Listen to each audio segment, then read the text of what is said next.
ফুলবাড়িয়া হত্যা মামলার আসামি সকালে গ্রেপ্তার, বিকালে জামিন, প্রশাসনে তোলপাড়।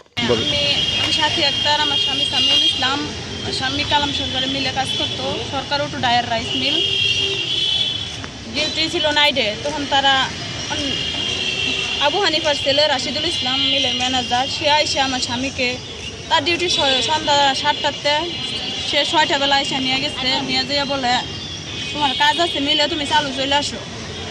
যে তারা মারার জন্য নিছে সেটা আমরা জানি না, করে কাউকে কিছু বলছে না।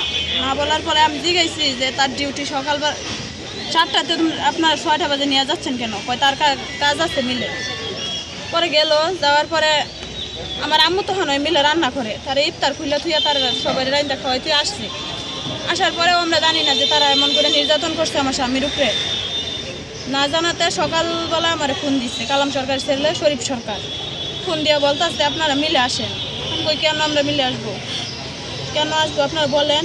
কয় না আসলেই খোঁজ দেখতে পারবেন। তখন আমি গেছি, যাওয়ার পরে দেখি আমার স্বামীরা হাত পাও বেঁধে তারা গুদাম করে আটকে রেখে অনেক মারধর করছে। আমার স্বামী আহত অবস্থায় আমি পাইছিল না, কোনো রাও শব্দ কিছু করে না। তারপরে আমি বললাম কি অপরাধ করছে আমার স্বামী?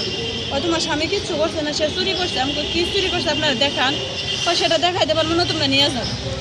নিয়ে যাওয়ার পরে আমার বলছে আমি নিয়ে যাবো। তখন আমি গেছি, তখন আমার কাছে দিচ্ছে না। না দেওয়ার পরে ওই যে আবু হানিফার ছেলে রাশিদুল ইসলাম, হ্যাঁ আমার সামনেই আমার স্বামীর আবার টর্চার করা শুরু করছে। আমি তাগর পায়ে যেয়ে ধরছি, ধরার পরে তারা আমার আম্মুরে আর আমার গার ধাক্কা দিয়ে বের করে দিয়া দরজা বন্ধ করে আবারই তারা তোর টর্চার শুরু করছে। তারপরে আমরা অনেক হাতে ধরে পায়ে ধরে নিয়ে আসছি।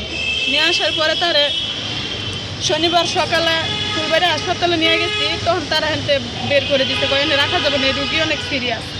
পরে ময়মনসিংহ হাসপাতালে নিয়ে গেছি। নেওয়া যাওয়ার পরে ভর্তি করছি চিকিৎসা অবস্থায়। তিনি আরেক শনিবারে সকালবেলা মারা গেছে। না এরম বিচার চাই, আপনারা কী করবেন? আমার 2টা ছেলে আছে, আমি ছেলে নিয়ে কই যাবো, কার কাছে যাবো, আমি কিছু জানি না, খাইতেও পারি না ভালোভাবে। কারণ এটার আপনারা বিচার করে দিবেন।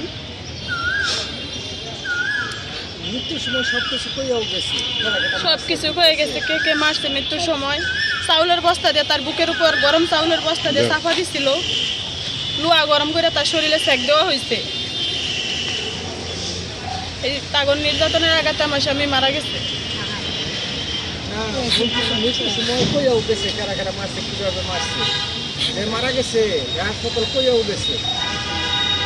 আরেকটা বিষয়, আপনি যে মামলার যত প্রধান আসামি যে আপনার অকুর ডায়ার রাসমিলের যে মালিক, হ্যাঁ কালাম সরকার ছেলেগুলো প্রধান আছে, তারে পুলিশ ধরতেছে না কেন? আমি তো সেটা জানি না, তারা ধরতেছে না কেন।